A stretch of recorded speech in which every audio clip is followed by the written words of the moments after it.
The dust kicked up in angry clouds as Penelope Ashford's worn boot heels struck the wooden planks of Kingston's Main Street, her hands trembling with rage and humiliation as she clutched her empty basket against her chest, unable to believe what had just happened inside Miller's General Store on that sweltering August afternoon in 1878.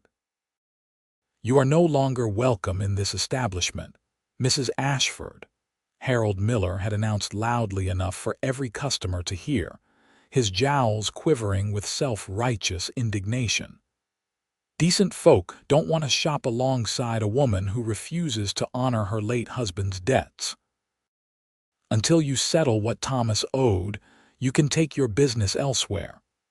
Penelope had stood frozen, her cheeks burning as the other shoppers averted their eyes or whispered behind their hands. The debt Miller spoke of was a fabrication, a bill her husband had supposedly run up in the months before his death from pneumonia last winter. Thomas had been many things, some of them difficult, but he had always paid his accounts. She knew this was about something else entirely. Miller's nephew had been courting her with increasing persistence, and when she had firmly refused his advances 2 weeks ago, she had made an enemy of the most powerful merchant in Kingston, Wyoming Territory. Now, walking home to her small ranch 3 miles outside town, Penelope felt the weight of her situation pressing down like the August heat. She was 24 years old, a widow for 8 months, with a small cattle operation to run and no way to buy the supplies she needed. The nearest town was Rawlins, a full day's ride away. Winter would come soon enough, and she needed flour, salt, coffee, ammunition for hunting, and a dozen other essentials to survive. The sun beat down mercilessly as she made the long walk, having sold her horse 2 months ago to pay actual debts. Her dark hair stuck to her neck beneath her bonnet, and her simple gray dress clung to her back with perspiration.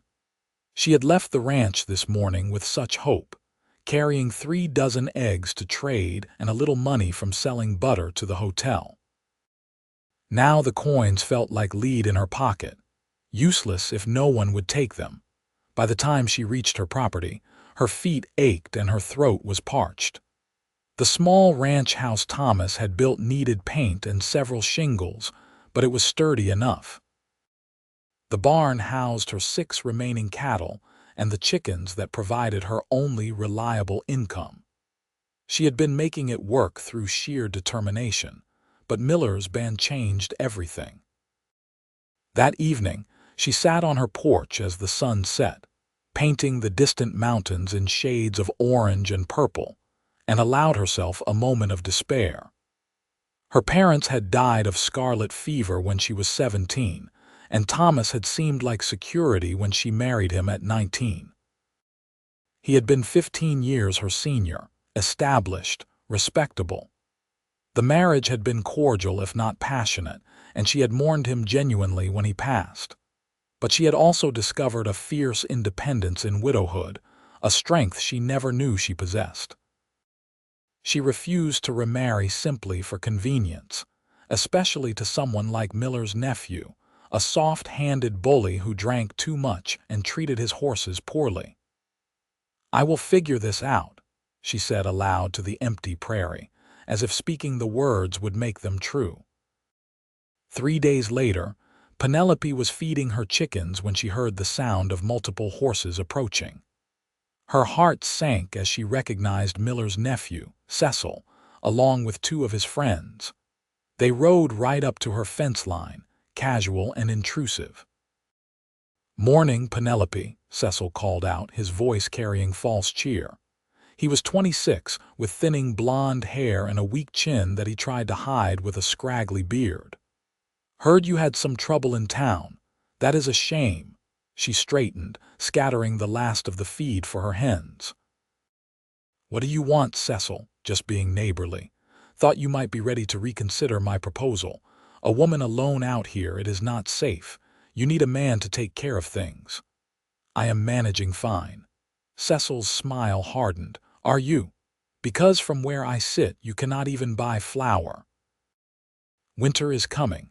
How long do you think you will last? Penelope felt ice in her stomach despite her anger. I will go to Rawlins if I must. That is a long way for a woman alone, dangerous too. Lots of things can happen on that road. The implicit threat hung in the air between them. Before Penelope could respond, one of Cecil's friends laughed. Maybe she is waiting for some handsome stranger to ride in and rescue her. That happens in them dime novels, does it not? Cecil's eyes narrowed. There are not going to be any rescues. Everyone in Kingston knows the situation. My uncle made sure of that. You have got two choices, Penelope. Marry me and your troubles are over, or lose everything when winter comes. She met his gaze without flinching. I would rather freeze than marry you, Cecil Miller. His face flushed dark red. You prideful fool. You think you are better than me. Your husband was nobody special, and you are nothing but a widow with more debts than cattle. Get off my property.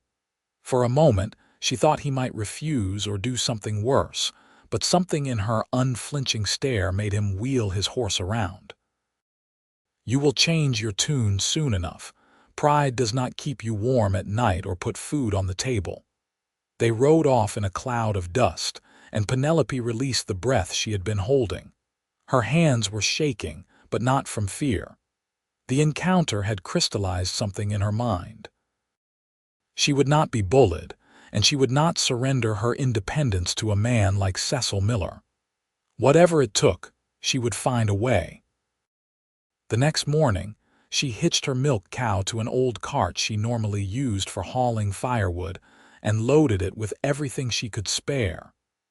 Eggs, butter, 2 quilts she had made over the summer, and a silver picture frame that had belonged to Thomas's mother. It was not much, but perhaps she could trade these things in Rawlins for enough supplies to last until she could figure out a better solution. The journey to Rawlins was long and arduous. She left before dawn and made slow progress with the cow plodding along at its own pace. The territorial road was rutted and dusty, and she saw few travelers. By afternoon, the August heat was oppressive, and both she and the cow needed rest. She stopped by a creek to let the animal drink and splash cool water on her face. She was refilling her canteen when she heard horses approaching fast. Her stomach tightened as she recognized Cecil and 4 men this time. They pulled up where the road crossed the creek, blocking her path forward. "Well, look here," Cecil drawled. "I told you she would try to go to Rawlins." A woman alone on the road pulling a cart with a milk cow, that is just sad. Penelope stood slowly, water dripping from her hands. "Let me pass, Cecil. Here is the thing," he said, dismounting. "My uncle controls the trade in Rawlins too. We sent a telegram yesterday. They know not to do business with you there either, so you are wasting your time." The words hit her like a physical blow. She had not considered that Miller's influence might extend beyond Kingston. The general store owners in these territorial towns often had arrangements with each other, especially family connections. If Miller had relatives or business partners in Rawlins, she truly was trapped. "You cannot do this," she said, but her voice lacked conviction. "I can do whatever I want." "The question is, how long are you going to keep being stubborn?"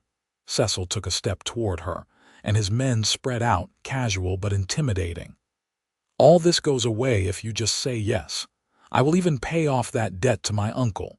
We can get married next week and everything will be fine." Penelope looked at the faces surrounding her, at the empty prairie stretching in every direction, and felt the trap closing. But beneath her fear was a burning core of anger. She would not give in. She would not. "No," she said simply. Cecil's expression darkened. "You stupid woman. Do you know what I could do to you out here? No witnesses, nobody to hear you scream. Touch me and you will hang," she said, forcing steel into her voice. "I may be alone, but I am a white woman in the Wyoming Territory. Even you are not powerful enough to escape that rope." It was a gamble, but she saw the calculation in his eyes.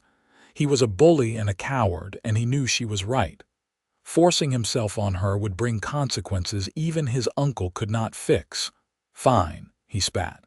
"Go ahead to Rawlins, waste your time. But when you come crawling back with nothing, do not expect me to still be interested. There are other women in this territory who are not too high and mighty for their own good." He remounted and jerked his horse's head around so hard the animal tossed its mane in protest. The men followed, and soon they were gone, leaving only dust and the sound of the creek bubbling over stones. Penelope's legs gave out, and she sat down hard on the creek bank. Her whole body was shaking now. She had won this confrontation, but at what cost? If Miller really had blocked her access to Rawlins too, what options did she have left? She thought about going to the law, but the sheriff in Kingston was Miller's poker partner. She thought about appealing to the other townspeople, but they were either intimidated by Miller or believed his lies about Thomas's debt. She thought about selling the ranch and leaving the territory altogether, but who would buy a small property from a desperate widow? Miller would ensure she got pennies on the dollar if anyone made an offer at all. For the first time since Thomas died, Penelope felt truly helpless. But she had not survived her parents' deaths, a loveless marriage, and 8 months of widowhood by giving up. She wiped her eyes, took a long drink from her canteen, and climbed back onto the cart. She would continue to Rawlins. Even if Cecil was telling the truth, she had to see for herself. Perhaps there was someone there who was not under Miller's influence. Perhaps she could find an ally. The cow plodded forward, and Penelope set her jaw against the sun and the dust and the fear. She would find a way. She had to. By the time she reached Rawlins, the sun was setting and she was exhausted. The town was larger than Kingston, with more saloons and a rowdier atmosphere.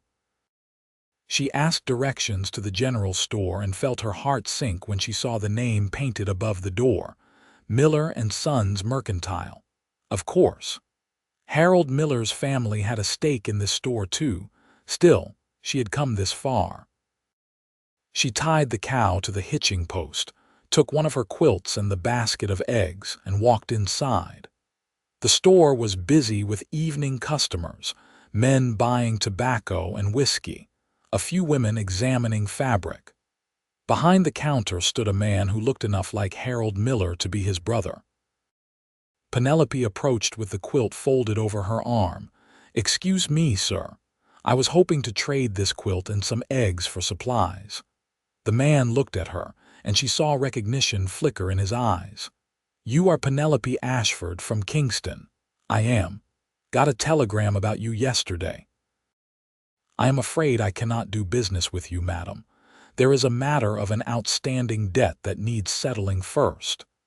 The unfairness of it brought tears of frustration to her eyes. "There is no debt. Your brother is lying because I refuse to marry his nephew. I have cash money to pay and goods to trade. This is not right." The man's expression was not unkind, but it was firm. "I do not know about the particulars, madam. All I know is what my brother tells me. Family is family. I am sorry."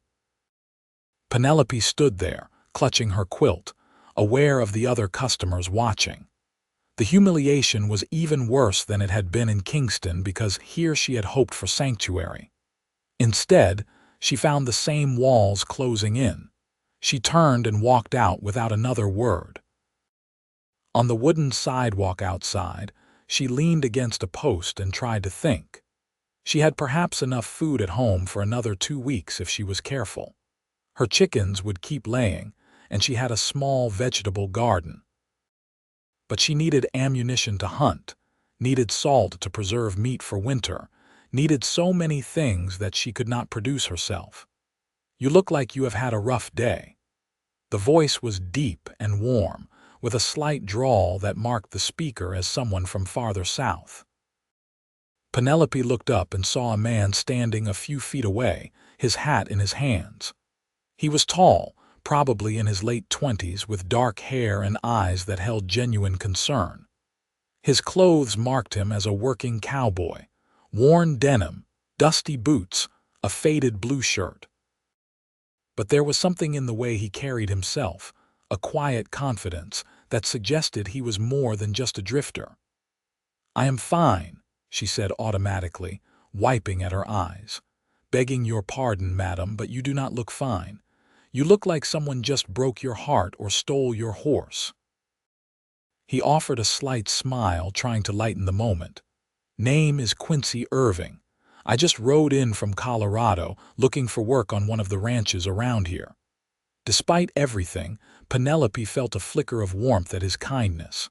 "Penelope Ashford. And it is not a horse they stole, but my right to buy supplies, apparently." Quincy's eyebrows rose. That sounds like a story. She should not trust a stranger, should not unburden herself to some cowboy she had just met. But the concern in his eyes seemed genuine, and she was so tired of carrying this weight alone. Besides, what could it hurt? He was new to the area, not part of Miller's web of influence. "The short version is that the most powerful merchant in Kingston has decided to punish me for refusing his nephew's marriage proposal. He has banned me from his store and convinced his brother here to do the same.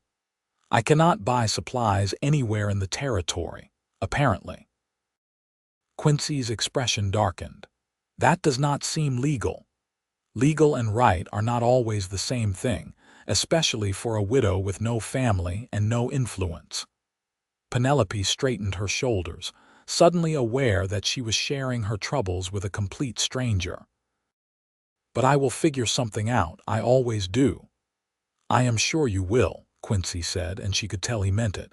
"But if you do not mind me saying, sometimes accepting help is not a sign of weakness. I do not need charity. Did not offer charity. I was thinking more of a business arrangement." He gestured toward the general store. "I need to buy some supplies myself. If you tell me what you need, I would be happy to purchase them, and you could pay me back in cash or trade. No kindness involved, just a transaction." Penelope stared at him, trying to understand his angle. "Why would you do that? You do not know me, true enough. But I know bullies when I hear about them, and I do not like the thought of a man using his power to hurt someone weaker.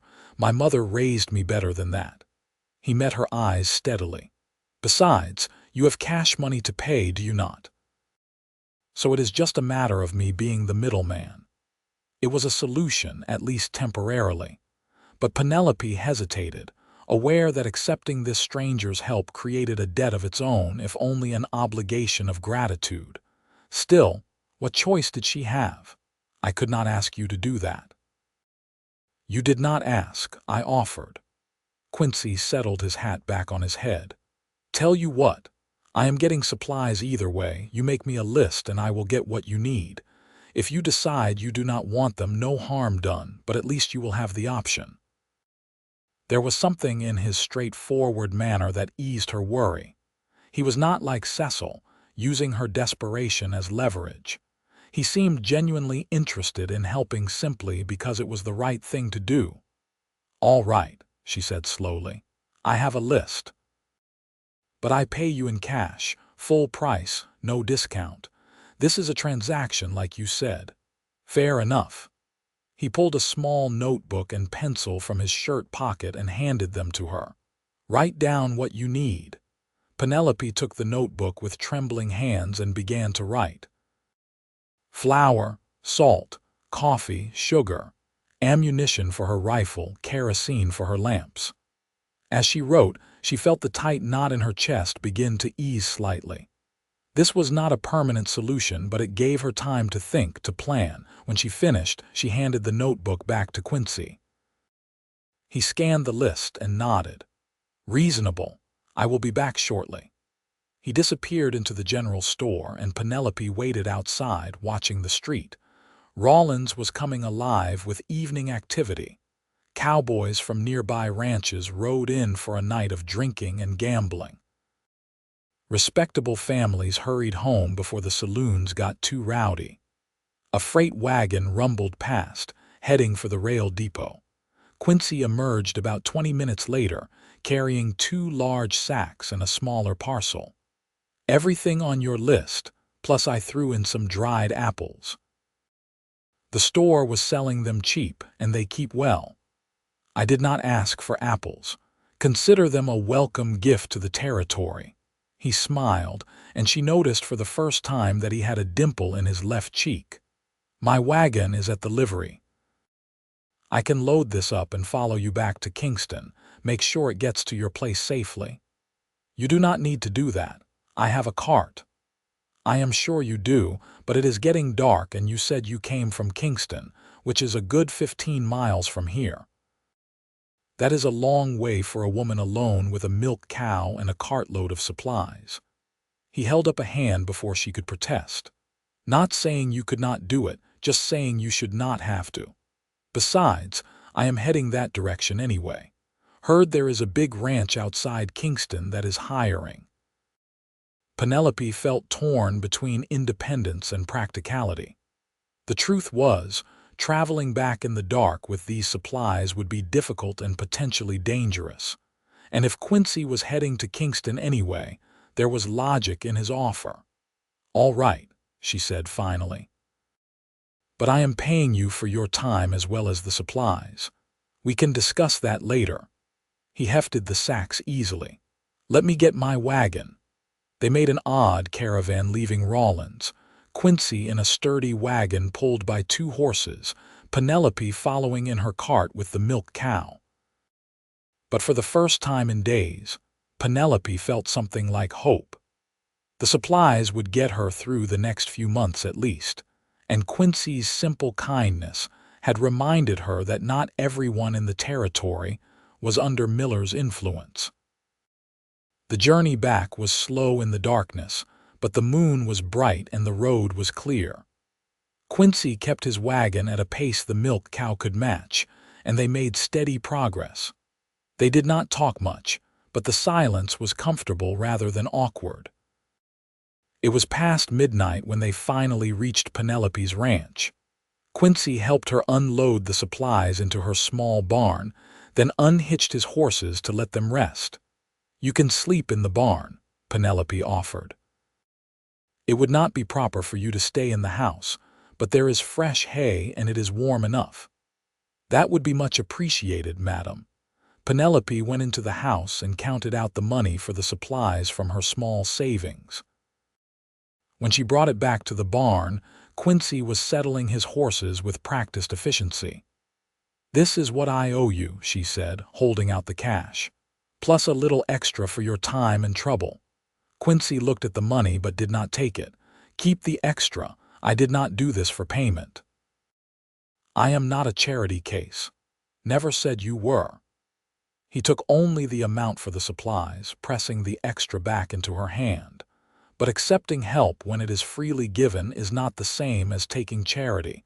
You would do the same for someone in need, I wager.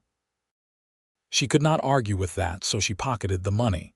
"Thank you, Mr. Irving. Truly, you have been kinder than I had any right to expect. Just Quincy, please, and you are welcome." He spread out his bedroll in an empty stall. "I will head into Kingston in the morning, see about that job. If things work out, I will be around for a while. The ranch you are thinking of, would it be the Triple Creek?" "That is the one. You know it. It is the biggest spread in the county. The foreman is a fair man named Dutch Patterson. Tell him I sent you for what that is worth." Quincy smiled. "Every little bit helps. Thank you." Penelope returned to her house, feeling strange. It had been so long since anyone had shown her uncomplicated kindness that she had almost forgotten what it felt like. Quincy Irving was either exactly what he seemed, an honest cowboy who could not stand to see someone in trouble, or he was a very good actor. Time would tell which. But as she lay in her bed that night, listening to the familiar sounds of the prairie, she found herself hoping it was the former. The world could use more genuinely good people. Morning came bright and clear, and when Penelope went out to tend her chickens, she found that Quincy had already fed and watered his horses and was preparing to leave. "Thought I would get an early start," he said, cinching his saddle. "Thank you for the hospitality, madam. It was the least I could do. Good luck with the job. Appreciate it." He swung into the saddle with easy grace, then paused. "If you do not mind my asking, what are you going to do about the situation with the general store? The supplies I got you will not last forever." Penelope had been thinking about this all night. "I am not sure yet, but I will think of something." Quincy nodded slowly.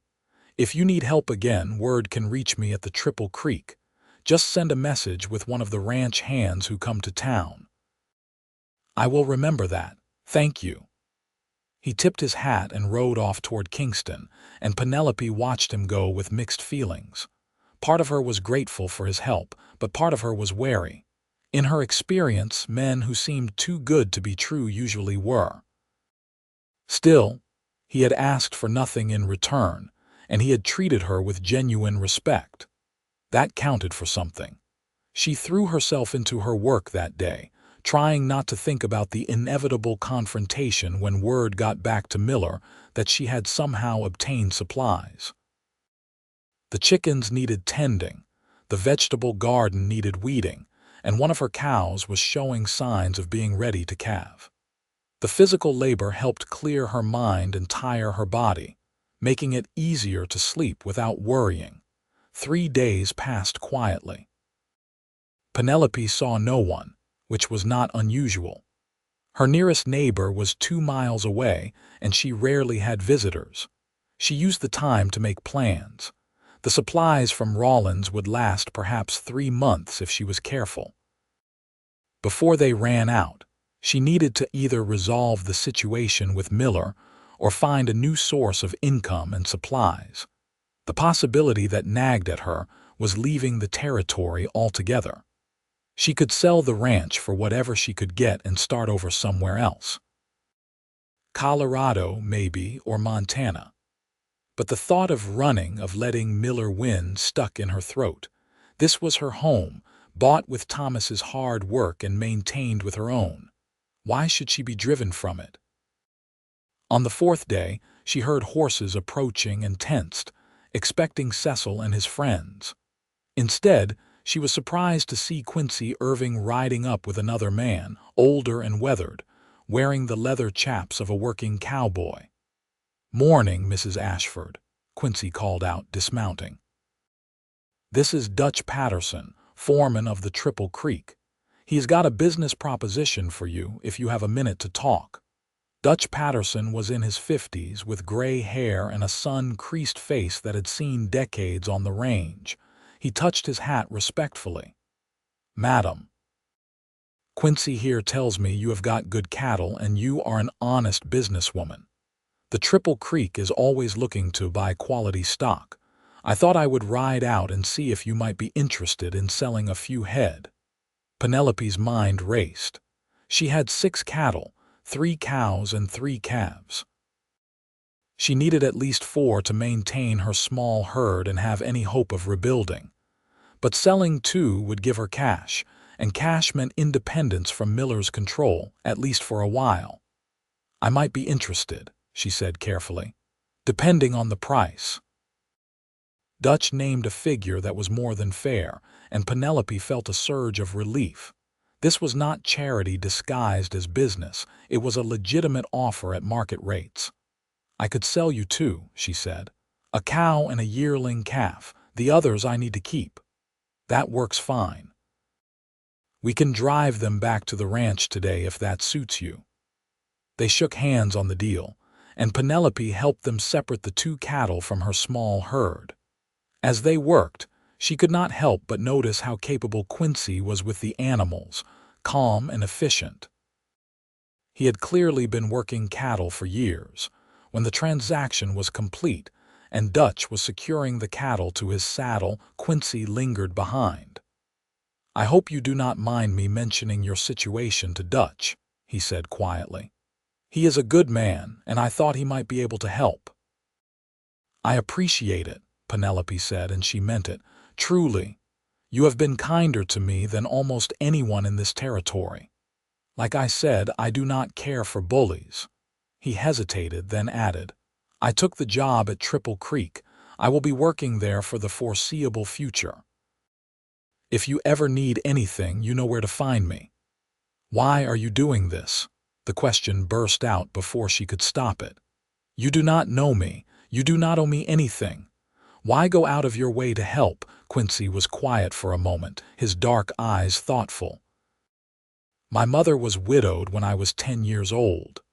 Down in Texas, where we are from, there was a man who owned the bank and half the town. He decided she should marry him, and when she refused, he made life very difficult for her.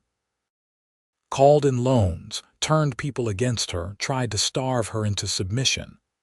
What happened? She is stubborn as a mule, my mother. She outlasted him. Took 5 hard years, but eventually he gave up and moved on to easier prey. But it left a mark on me, watching her struggle like that. So when I see someone in a similar situation, I reckon I have to help if I can. It is what I would have wanted someone to do for her. The honesty in his voice touched something deep in Penelope's heart. Your mother sounds like a remarkable woman. She is. You remind me of her, actually. That same iron spine. He smiled, and again she noticed the dimple. Anyway, I should catch up with Dutch, but like I said, if you need anything, send word. He rode off with Dutch and the cattle, leaving Penelope standing in her yard with a pocket full of cash and a heart that felt strangely light. Quincy Irving was either the best man she had met in the Wyoming territory, or he was setting her up for something. But her instincts, which had kept her alive and independent for 8 months, told her it was the former. Over the next 2 weeks, Penelope saw Quincy 3 more times. The first was in Kingston when she dared to go into town again, this time with enough cash to not care about Miller's ban.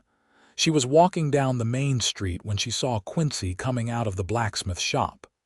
Mrs. Ashford, he greeted her warmly. Good to see you, Mr. Irving. How is the work at Triple Creek? Going well. Dutch is a fair boss and the work is steady. He fell into step beside her, leading his horse. Are you heading to the general store? No, I learned my lesson there. I am just picking up some mail and heading back home. They walked together to the small post office, chatting about nothing in particular. But Penelope was acutely aware of the stares they were attracting. A widow walking with a young cowboy was the kind of thing that started tongues wagging in a town like Kingston. When they parted ways, Quincy tipped his hat and said, If you ever want to come to Sunday dinner at the ranch, Dutch's wife sets an extra plate for visitors. You would be welcome. It was a kind offer, but Penelope declined. She was already pushing the boundaries of propriety by talking to Quincy in public. Accepting social invitations would only fuel more gossip. The second time she saw him was when he rode out to her ranch with a message from Dutch Patterson. The Triple Creek was hosting a barn dance in 2 weeks, and she was invited. Again, Penelope declined, but she appreciated the thought. The third time was different. She was in her barn, struggling to repair a broken axle on her cart when she heard a horse approach. Looking out, she saw Quincy dismounting. Afternoon, madam. I was riding fence near your property line and thought I would stop by, make sure you are doing all right. I am fine, she said, wiping sweat from her forehead. Just fighting with this axle. Quincy looked at the cart, then at the tools scattered around her. Mind if I take a look? She wanted to say no, to maintain her independence, but the truth was she had been struggling with this repair for 2 hours and making no progress. I would appreciate that. Quincy stripped off his vest and got to work. He had the axle fixed in 20 minutes, his movements sure and practiced. When he was done, he washed up at her pump and accepted a glass of cold water. Thank you, Penelope said. I was starting to think I would have to ride into town and hire someone. Happy to help. He drank the water, then looked at her seriously. "Can I ask you something, madam?" "Of course." "Why are you so determined to do everything alone?" "I understand not wanting to depend on people, but there is a difference between independence and isolation." The question stung because it was too close to the truth. "I have my reasons." "I am sure you do, but you have got good neighbors at the Triple Creek. Dutch and his wife have been asking about you, wondering if you need anything. And I reckon there are other folks in the territory who would help if they knew you needed it. Miller does not control everything. He controls enough." Penelope set down her glass. "The truth is, Mr. Irving, I learned the hard way that depending on people gives them power over you. My husband was not a bad man, but he made decisions without consulting me because he thought it was his right as a husband. When he died, I discovered he had made some poor investments that left me with almost nothing. I vowed then that I would never again put myself in a position where someone else controlled my fate." Quincy nodded slowly. "I understand that, but you are confusing accepting help with giving up control. They are not the same thing. Are they not? If I accept too much from you or from Dutch or from anyone, eventually they will expect something in return. That is how the world works, maybe in your experience, but not everyone keeps score like that." He picked up his hat from where he had set it on the fence post. "My offer stands, regardless. If you need help, you know where to find me. No strings, no expectations, just one human being helping another." After he left, Penelope sat on her porch and thought about what he had said. Was she being too stubborn? Too proud? Or was she simply being realistic about the way people operated? She did not have answers, but she found herself thinking about Quincy Irving more than was probably wise. He was handsome, certainly, but it was more than that. There was a kindness in him, a steadiness that she found deeply attractive. And the way he looked at her, with respect and genuine interest, made her feel like a person rather than a problem to be solved or a prize to be won. It had been so long since a man had made her feel that way. The following Sunday, Penelope surprised herself by riding into town and attending church services. She had been avoiding the church since Miller's public humiliation, but something in her conversation with Quincy had sparked a new defiance. She would not be driven into hiding in her own community. She wore her best dress, a deep blue cotton that she had made herself, and pinned her dark hair up carefully. When she walked into the small white church, she felt every eye turn toward her. She held her head high and took a seat in the back pew. Reverend Walsh gave a sermon about forgiveness and loving your neighbor, and Penelope wondered if he was directing it at her or at Miller, who sat in his usual prominent spot near the front with his family. After the service, as people filed out, Penelope found herself face to face with Quincy.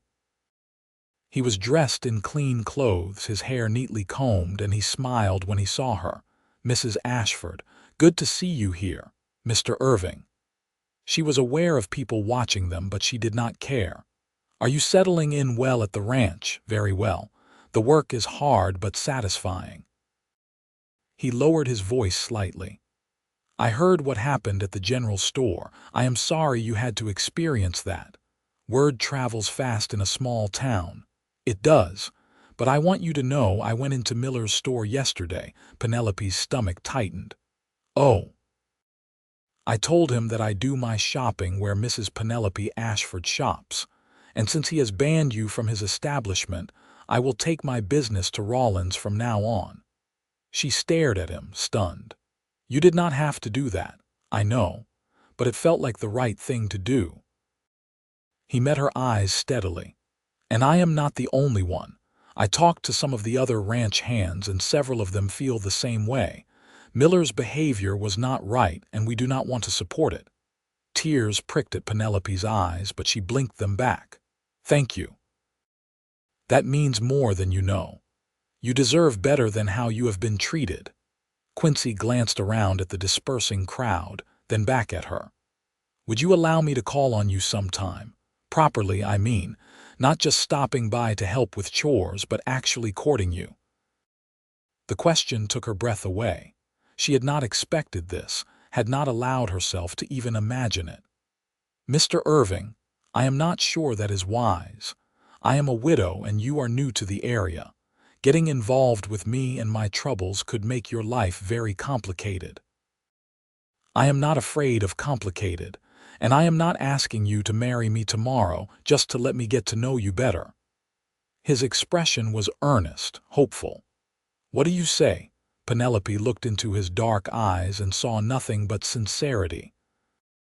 Every practical bone in her body told her to say no, to protect both of them from the complications that would surely follow. But her heart, which had been locked away since Thomas's death, was whispering something different. "Yes," she heard herself say. "You may call on me." Quincy's face lit up with a smile that transformed his whole appearance. "How about next Sunday afternoon? I could bring a picnic and we could sit by that creek on your property." "That sounds lovely."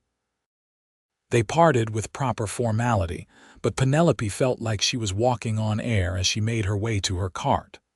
For the first time in months, the future seemed to hold something other than worry and struggle. It held possibility. Of course, not everyone was pleased by this development. As Penelope was preparing to leave, Cecil Miller appeared beside her cart, his face flushed with anger.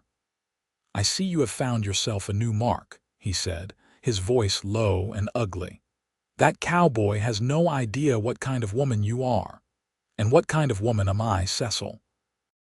The kind who uses her looks to manipulate men. The kind who thinks she is too good for honest proposals, but will throw herself at some drifter with a nice smile." Penelope felt heat rise in her cheeks, but she kept her voice level. "Quincy Irving is worth 10 of you, and he has shown me more respect in a few weeks than you have in years. Now step away from my cart. You are making a mistake. When he leaves, and they always leave, you will have nothing. At least with me you would have had security." "I would rather have nothing than have you." She climbed onto the cart and took up the reins. "Goodbye, Cecil." As she drove away, she could feel his glare boring into her back, but she did not care. Let him be angry. She was done living her life according to other people's expectations and manipulations. The week leading up to Sunday felt like the longest of her life. Penelope found herself thinking about Quincy constantly, remembering the way he smiled, the steadiness in his voice, the competent way he handled everything from horses to broken axles. She tried to temper her excitement with caution, reminding herself that she barely knew this man and that rushing into anything would be foolish. But her heart was not listening to her practical side. Sunday dawned clear and beautiful, one of those perfect late summer days when the sky was impossibly blue and the air smelled of grass and wildflowers. Penelope spent the morning in a flutter of nervous preparation, changing her dress 3 times before settling on a simple green cotton that brought out the color of her eyes. She pinned her hair up, then down, then up again, frustrated with herself for caring so much. Quincy arrived exactly when he said he would, riding up on his horse with a basket tied to his saddle. He had clearly taken care with his appearance too, wearing clean clothes and a new hat. "You look beautiful," he said simply, and the compliment made her blush like a girl. They walked down to the creek that ran through her property, carrying the basket and a blanket between them. The spot Quincy chose was perfect, shaded by cottonwood trees, with the sound of water burbling over rocks and birds singing in the branches above. He spread the blanket and began unpacking the basket. Dutch's wife had clearly helped him prepare, because there were fried chicken, fresh bread, pickles, and even a small apple pie.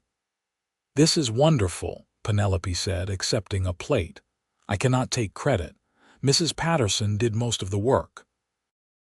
I just told her I wanted to impress you, and she took over." He grinned. "She is very invested in my success, apparently." They ate and talked, and Penelope found conversation flowing easily. Quincy told her about growing up in Texas, about learning to ride and rope from his father before the man died when Quincy was 12. He talked about his mother's strength, about the years of struggle after his father's death, about eventually leaving home at 18 to make his own way as a cowboy. In turn, Penelope told him about her childhood, about losing her parents, about her marriage to Thomas. She found herself being more honest than she intended, admitting that the marriage had been based on security rather than love, that she had cared for Thomas but never felt the passionate connection she had read about in books. "I always wondered if I was broken somehow," she confessed. "Everyone else seemed to fall in love so easily, but I just felt numb most of the time." "You are not broken," Quincy said firmly. "You just had not met the right person yet." The way he looked at her when he said it made her heart skip. They were sitting close enough that she could see the flecks of gold in his dark eyes, could smell the clean scent of soap on his skin. "Quincy," she said softly, "I need you to understand something. My life is complicated right now. Between the situation with Miller and just trying to survive on my own, I do not have much to offer anyone. I am not asking you to offer me anything except a chance to get to know you, to spend time with you, to see if this feeling I have when I am around you is as real as I think it is." He reached out and took her hand, his fingers warm and calloused. "I know it is fast, and I know we have only known each other a few weeks, but I have never felt like this about anyone before, and I think you feel something too." She did. She felt like every nerve in her body was alive, like the world was brighter and more vivid when he was near. It was terrifying and exhilarating at the same time. "I do feel something," she admitted, "but I am scared." "Of what?" "Of getting hurt. Of depending on someone and having them leave or change or use it against me." The words tumbled out in a rush. "Of losing myself again the way I did in my marriage." Quincy squeezed her hand gently. "I cannot promise you will never get hurt because life does not work that way. But I can promise that I will never try to control you or take away your independence. And I can promise that I am not going anywhere. When I commit to something, I see it through." Penelope looked into his eyes and saw truth there. Maybe she was being foolish, maybe she was moving too fast, but she was tired of being afraid, tired of protecting herself so carefully that she never let anything good in. "Okay," she said. "Let's see where this goes." Quincy's smile was like the sun coming out. He lifted her hand to his lips and kissed it gently, a gesture that was both old-fashioned and deeply romantic. "Thank you for taking a chance on me." They spent the rest of the afternoon by the creek, talking and laughing. Quincy told her funny stories about mishaps at the Triple Creek, and she found herself laughing harder than she had in years. He was easy to be with, never demanding or pushing, just present and attentive. As the sun began to set, painting the sky in shades of orange and pink, they packed up the picnic and walked back to the house. At her porch, Quincy paused. "Can I see you again next Sunday? I would like that." He mounted his horse, then looked down at her with an expression that made her knees weak. "I am going to court you properly, Penelope Ashford. I am going to show you what it feels like to be cherished and respected and loved. And I am going to be patient, because I know you have been hurt and you need time. But I want you to know, I am already falling for you." Before she could respond, he rode off into the gathering twilight, leaving her standing on her porch with her heart pounding and tears streaming down her cheeks. But this time, they were happy tears. The next few weeks fell into a pattern. Quincy would come to her ranch every Sunday, sometimes bringing a picnic, sometimes just sitting on her porch and talking. He helped her with heavy chores without being asked, fixed things that were broken, and treated her with a gentleness that made her feel precious. But their growing relationship did not go unnoticed in Kingston. Penelope started hearing whispers when she went to town, saw disapproving looks from the more pious women. A widow courting so soon after her husband's death, and with a cowboy no less, was scandalous in their eyes. Miller made his displeasure known as well. He cornered Penelope outside the post office one day, his face red with anger. "You think bringing some cowboy into this is going to change anything?" he demanded. "All you are doing is dragging him down with you. When I am done, he will not have a job in this territory either." "Leave Quincy out of this," Penelope said coldly. "Your quarrel is with me, not him. My quarrel is with anyone who defies me. You should have learned that by now." Miller leaned closer, his breath reeking of tobacco. "Last chance, Mrs. Ashford. Marry my nephew and this all goes away. Keep seeing that cowboy and I will make both your lives miserable." "Do your worst," Penelope said, and she meant it. "I am not afraid of you anymore." She walked away before he could respond, her hands shaking but her head high. She had spent too many months living in fear of Miller's power. Having Quincy in her life had reminded her that there were things worth fighting for, worth taking risks for. That Sunday, when Quincy arrived, she told him about Miller's threat.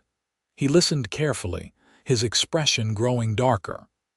"He cannot threaten you like that," Quincy said. "We should go to the sheriff." "The sheriff is Miller's friend. He would not help even if he could," Penelope sighed. "I just wanted you to know what you are getting into by being with me. It is not too late to back out." Quincy took both her hands in his grip warm and firm. "I told you once that I do not scare easy, and I meant it. Miller can threaten all he wants, but he does not control me and he does not control you. We will face this together." "Together," Penelope repeated, and the word felt like a promise. The confrontation with Miller came sooner than expected. The following Wednesday, Dutch Patterson rode out to Penelope's ranch looking worried. "Mrs. Ashford, I need to talk to you about something," he said, dismounting. "Miller came to the Triple Creek yesterday. He tried to get the owner to fire Quincy, said he was associating with disreputable people and causing trouble in town." Penelope's stomach dropped. "What did the owner say?" "Told Miller to mind his own business. Mr. Carson does not take kindly to people telling him how to run his ranch." Dutch smiled slightly. "But I thought you should know that Miller is escalating things. Thank you for telling me." Penelope hesitated, then asked, "Does Quincy know?" "He does. And he is madder than a wet hen, but he is keeping his temper in check." "That boy has feelings for you, madam, if you do not mind me saying. Real feelings." After Dutch left, Penelope sat on her porch and tried to think. Miller was not going to stop. He would keep pushing, keep threatening, until he either got what he wanted or destroyed her completely.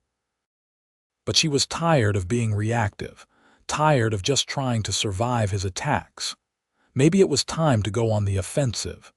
That evening, she rode into Kingston and asked around until she found what she was looking for: a lawyer. The only attorney in town was a young man named Samuel Brooks who had set up practice 6 months ago. He had a small office above the saddle shop, and he looked surprised when Penelope knocked on his door. "Mrs. Ashford, what can I do for you?" "I need legal advice, Mr. Brooks." "About harassment and slander." She told him the whole story, from Miller's fabricated debt to his ban on her shopping to his threats against Quincy. Brooks listened carefully, taking notes. "This is certainly actionable," he said when she finished. "The problem is proving it." "Do you have any documentation of this supposed debt?" "No, because it does not exist. But Miller claims my late husband owed him money and refuses to provide any accounting." "That is a problem. Without documentation either way, it becomes your word against his." Brooks tapped his pencil against his desk thoughtfully. However, the ban from his store and his attempts to prevent you from doing business elsewhere, that could constitute restraint of trade, and his threats against Mr. Irving could be considered intimidation. What can we do? I can file a lawsuit on your behalf. It would force Miller to either prove the debt exists or admit he fabricated it. It would also put his behavior on public record. Brooks leaned forward. But I need to be honest with you, Mrs. Ashford. Miller has resources and influence. A legal battle could be long and expensive, and there is no guarantee we would win. Penelope thought about her small savings, about the cost of pursuing justice versus the cost of just walking away. But she also thought about Quincy, about the life they could potentially build together, about refusing to let bullies win. How much would it cost to file the lawsuit? Brooks named a figure that made her wince, but it was not impossible. If she sold another cow and was very careful with her money, she could afford it. Do it, she said. File the lawsuit. When she told Quincy what she had done, his reaction was immediate and strong. You should have talked to me first, he said, pacing her porch. I could have helped with the cost. This is my fight, Quincy. I will not ask you to pay for it. We are together, are we not? That means your fights are my fights. He stopped pacing and looked at her. I have some money saved, not a lot, but enough to help. No, Penelope stood and faced him. I appreciate the offer, truly, but I need to do this myself. I need to prove to myself as much as to anyone else that I can stand up for myself. Quincy studied her face, then nodded slowly. I understand, but promise me something. What? Promise me that if you need help, you will ask. Pride is a fine thing, but not if it destroys you. She thought about her earlier conversation with him about accepting help, about the difference between independence and isolation. I promise. He pulled her into his arms, and she rested her head against his chest, listening to the steady beat of his heart. They stood like that for a long time, drawing strength from each other. The lawsuit caused an uproar in Kingston. Penelope became even more of a social pariah among certain circles, with people calling her greedy and ungrateful. But she also found unexpected allies. Several other small ranchers and business people came forward quietly, sharing their own stories of Miller's bullying and manipulation. None of them were willing to testify publicly, but their support meant something. The legal process moved slowly. Brooks filed the initial complaint, and Miller hired an expensive lawyer from Cheyenne to defend him. The case would not go to trial for months, but in the meantime, the lawsuit had an unexpected effect. It made other merchants nervous about being seen as supporting Miller's tactics. A general store in Rawlins, not affiliated with the Miller family, sent word that Penelope was welcome to shop there. A feed store owner in Kingston quietly let her know he would sell to her despite Miller's pressure. Small victories, but they mattered. Through it all, Quincy was a constant presence. He came to see her every Sunday without fail and often during the week as well. They talked about everything, their hopes, their fears, their dreams for the future. He told her about his desire to eventually own his own small ranch, and she shared her plans to expand her cattle operation. As autumn painted the prairie in golds and oranges, Penelope realized she was in love. It was different from what she had felt for Thomas, deeper and more alive. When Quincy smiled at her, her whole body responded. When he touched her hand, electricity shot through her. When he spoke about the future, she could not help but imagine him in it.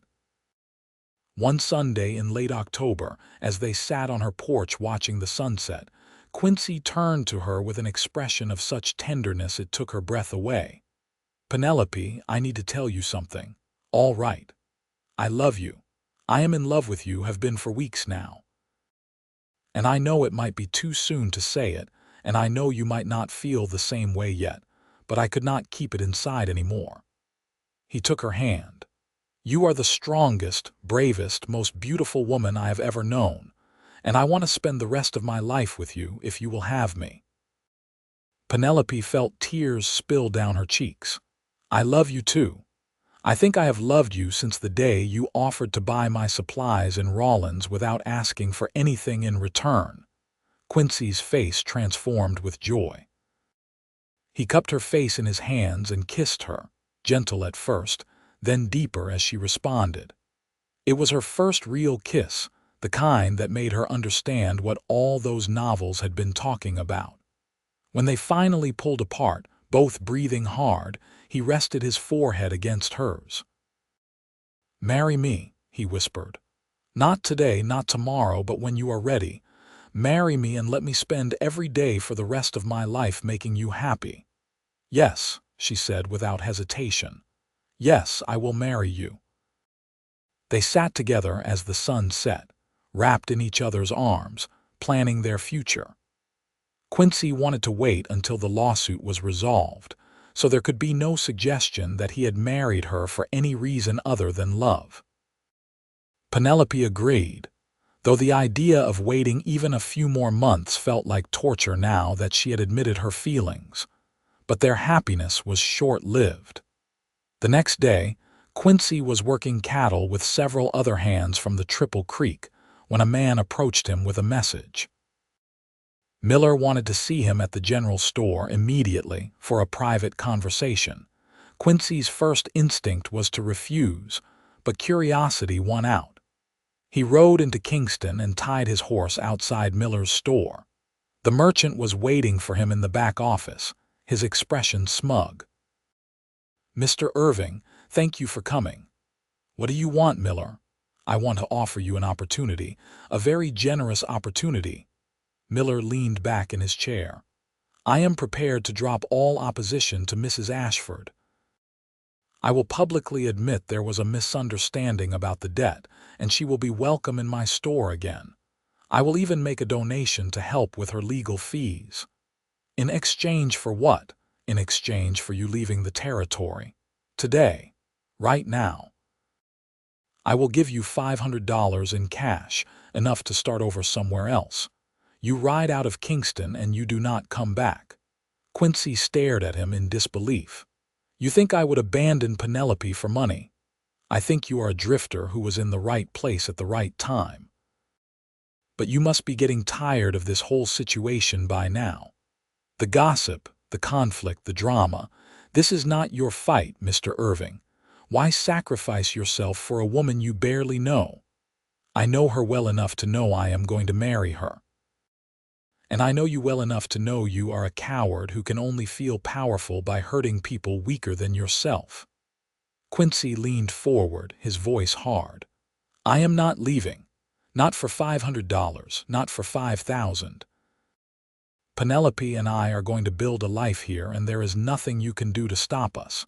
Miller's face flushed with rage. "You are making a mistake. I can destroy you.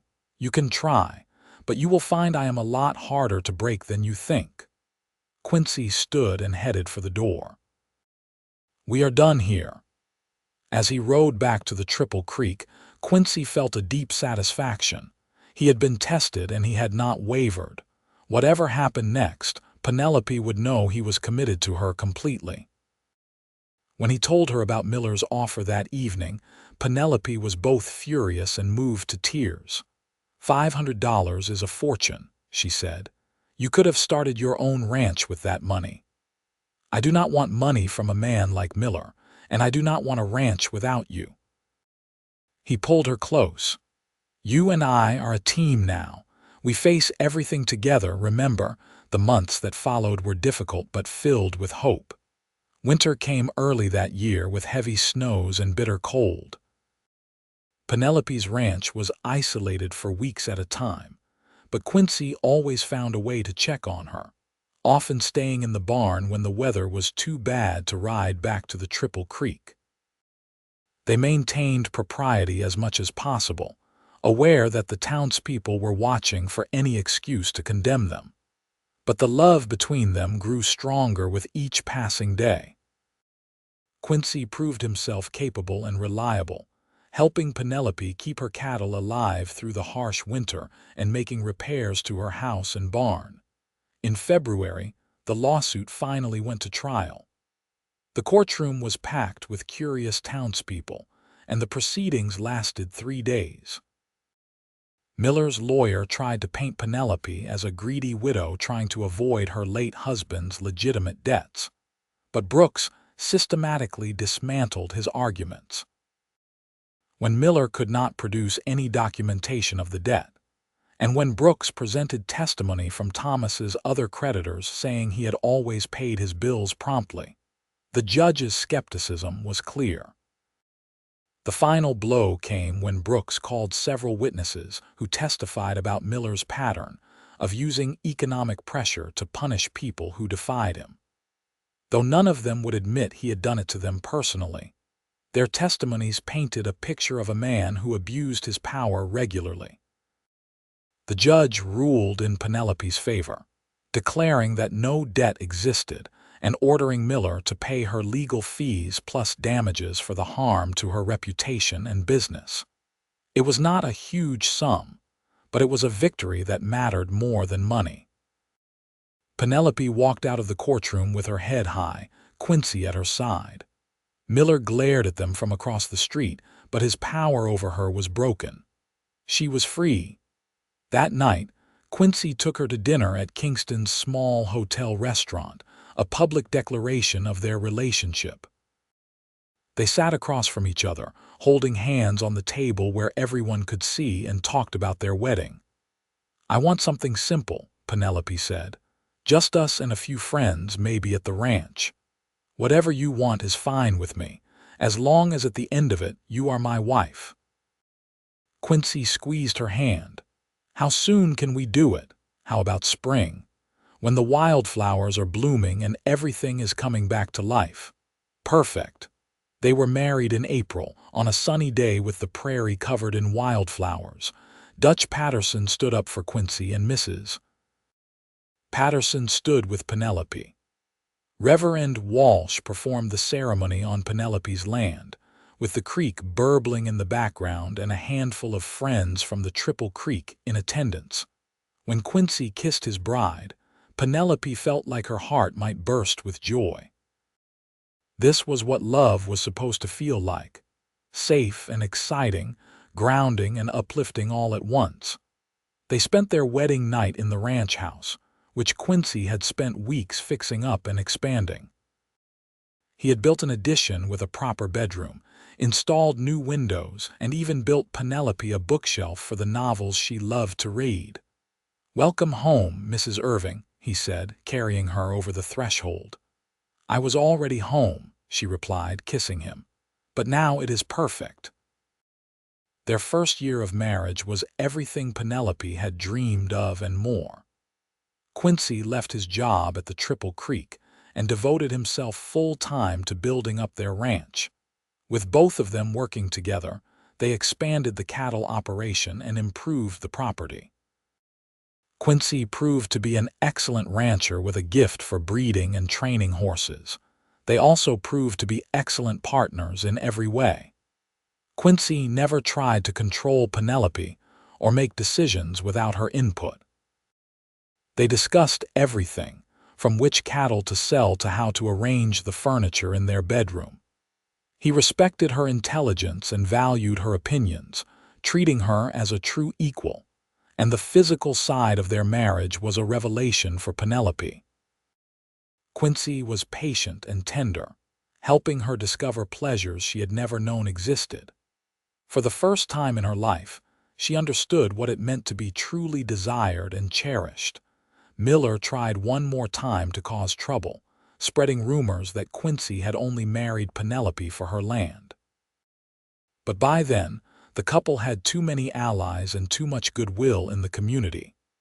The rumors fell flat, and Miller eventually stopped trying.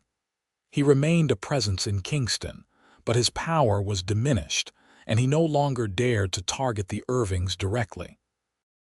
Cecil Miller moved to Cheyenne, unable to face the daily reminder of his rejection. Penelope felt nothing but relief when she heard he was gone. 2 years after their wedding, Penelope gave birth to their first child, a healthy baby boy they named Thomas, after her late husband. Quincy was thrilled to be a father, and Penelope watched with a full heart as he cradled his son, singing old cowboy songs to help him sleep. "I never thought I could be this happy," she confessed one night as they sat together on their porch, the baby asleep in Quincy's arms. "Me neither. But we built this together, you and I. Built it from nothing but stubbornness and hope." He smiled at her over their son's head. "And we are going to keep building it for the rest of our lives." 2 years later, they had a daughter, whom they named Margaret after Quincy's mother. The older woman came to visit from Texas, a journey that took weeks, and she stayed for 3 months helping with the new baby. Penelope loved her immediately, seeing in Margaret Irving the same strength and kindness that had shaped Quincy.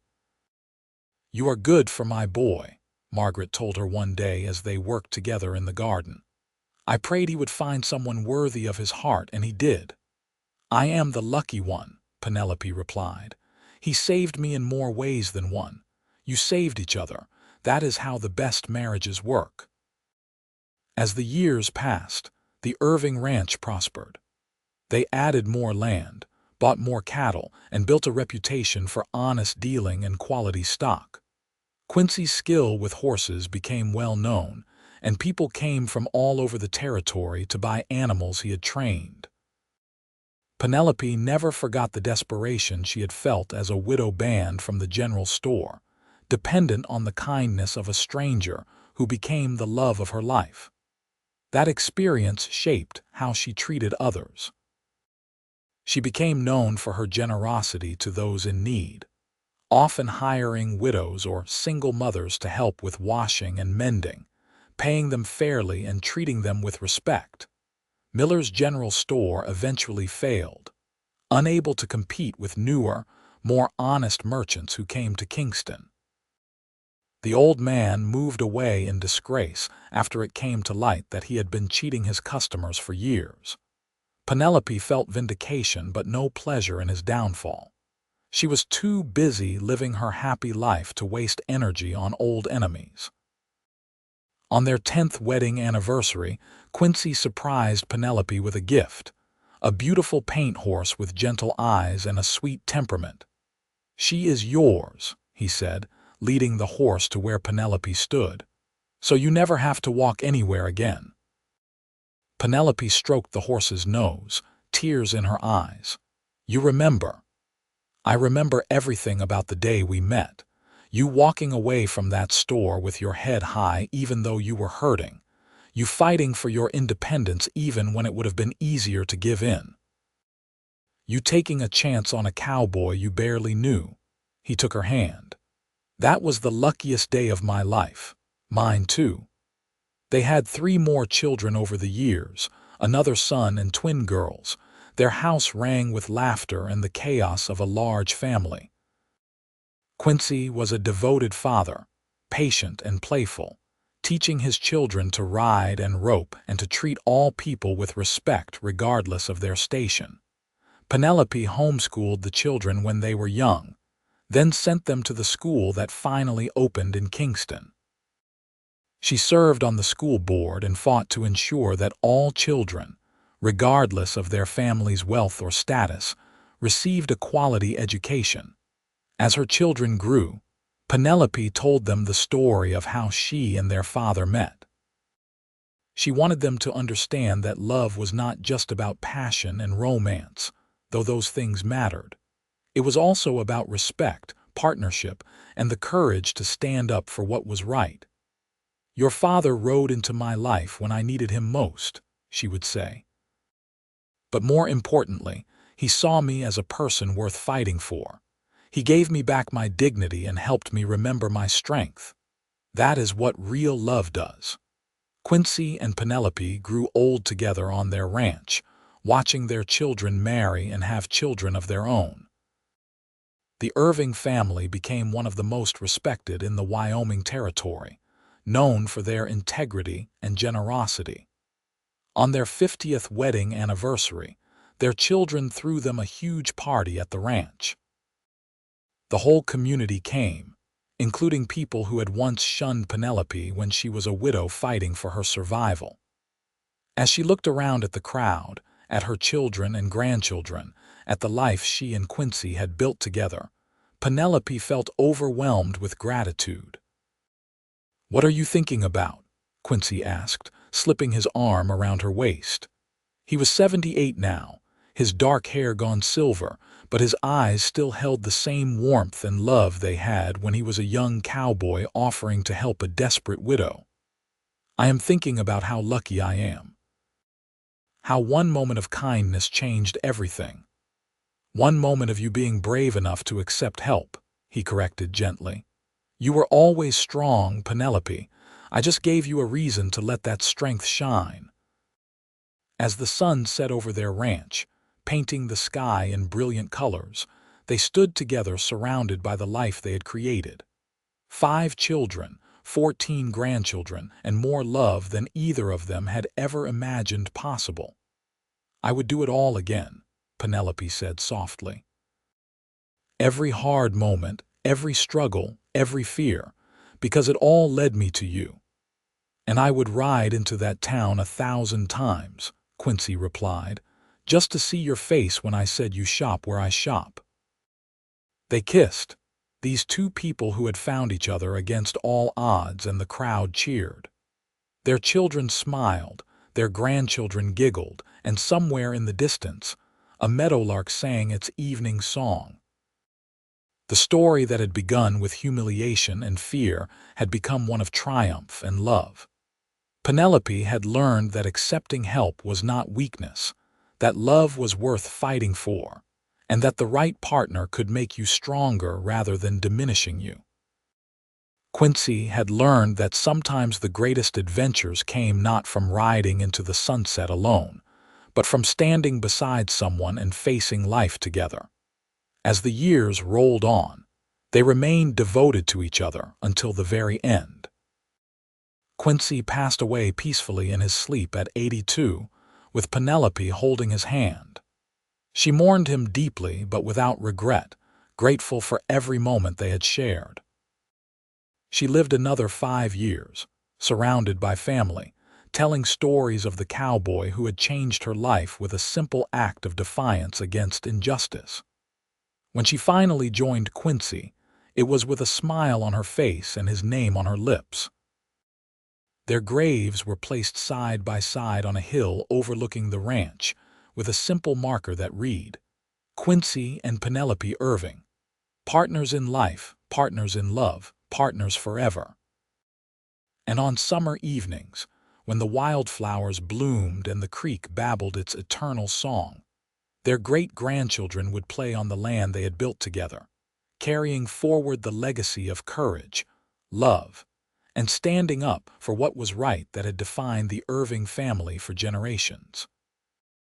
The story of the widow who was banned from the general store and the cowboy who said she shops where he shops became a legend in Wyoming, told and retold as an example of how love and justice could triumph over power and cruelty.